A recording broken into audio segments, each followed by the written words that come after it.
Hi guys, तो कैसे हैं आप। तो आज बात करने वाले हैं हॉस्टल डेज सीजन 4 की। तो बेसिकली सीजन 4 चल रहा है और तो चौथा साल भी चला है। तो कहानी काफ़ी इंटरेस्टिंग हो जाती है क्योंकि ये लोग अपने पीपीओ के ऑफर के लिए अपने आप से बहुत ज़्यादा टेंशन और एंजाइटी और बहुत सारे एक्सपेक्टेशन रखते हैं। और एक्सपेक्टेशन जितना तो नहीं मिलता बट ठीक ठाक मिल जाता है। फिर भी कई लोगों को ये उम्मीद नहीं होती कि वो इंटरव्यू में बैठ पाएंगे या नहीं बैठ पाएंगे। जैसे जतिन की बात करें या झाटू कहते हैं उसे, बेसिकली भाटी की बात करें तो भाटी भी इसी बात से डर रहा होता है कि पता नहीं वो इंटरव्यू में पास हो पाएगा नहीं हो पाएगा। बट कुछ जुगाड़ और ये सारी चीज़ें लगा लगा कर इन सब का काम हो जाता है ऑलमोस्ट।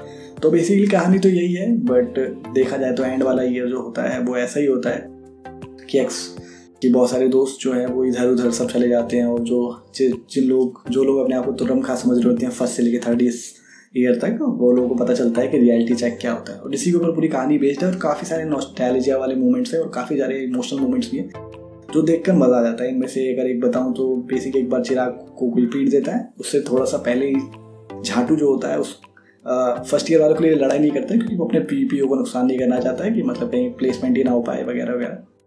बट जब चिराग की बात आती है तो क्या चप्पल उठा के मारता है वो। तो बेसिकली वो सारी चीज़ें देखकर अमेजिंग लगता है। और भी बहुत सारे काफ़ी सारे अमेजिंग मोमेंट्स हैं और कॉमेडी मोमेंट्स भी होंगे, बट ध्यान जो है हमारा वो टेंशन, एंजाइटी और पीपीओ, बेसिकली प्लेसमेंट भी ऑफर्स और इन सब की और चिराग की लव स्टोरी के ऊपर भी होता है कि लोगों को पता नहीं होता है और वो छुपाने की कोशिश भी करते हैं स्टार्टिंग में, बट जब एंड में बताते हैं तो कुछ और ही पता चलता है। कहानी काफ़ी अमेजिंग तो नहीं है, बट हाँ वही काफ़ी रिलेटेबल है क्योंकि वैसी सारी चीज़ें लोगों ने देखी अपनी रियल लाइफ में।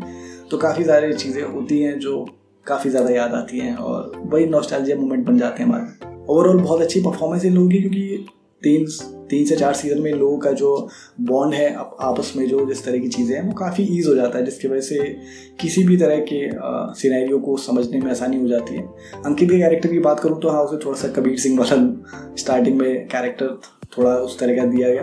एहसास चेन्नई कैरेक्टर के लिए मुझे एक चीज़ लगी कि उसको काफ़ी ज़्यादा मैच्योर दिखाया गया और बेसिकली हर कैरेक्टर को इस वक्त तक, इस मोमेंट तक मैच्योर दिखाया गया कि अब वो लोग प्रिपेयर हो चुके हैं अब रियल लाइफ से सामना करने के। इंजीनियरिंग हमें क्या सिखाती है क्या नहीं ये तो नहीं कह सकता, बट ये चीज़ सिखा देती है कि किस तरीके से लाइफ को जीना है या फिर तैयार रहना है उससे लड़ने के लिए, ये चीज़ सिखा देती है। कैमियो रोल्स हैं काफ़ी सारे कैरेक्टर्स के और काफ़ी बढ़िया तरीके से किया है, प्रेजेंट किया है, क्या क्या चीज़ें आती हैं, सिचुएशंस आती हैं एंड में और वो सारी चीज़ें। तो इसी तरह की मूवीज़ और वेब सीरीज़ का रिव्यू देखना चाहते हो तो चैनल को सब्सक्राइब करो और मैं मिलता हूँ आपसे नेक्स्ट किसी और मूवी या वेब सीरीज़ के रिव्यू में। Thank you guys, thanks for watching movie में।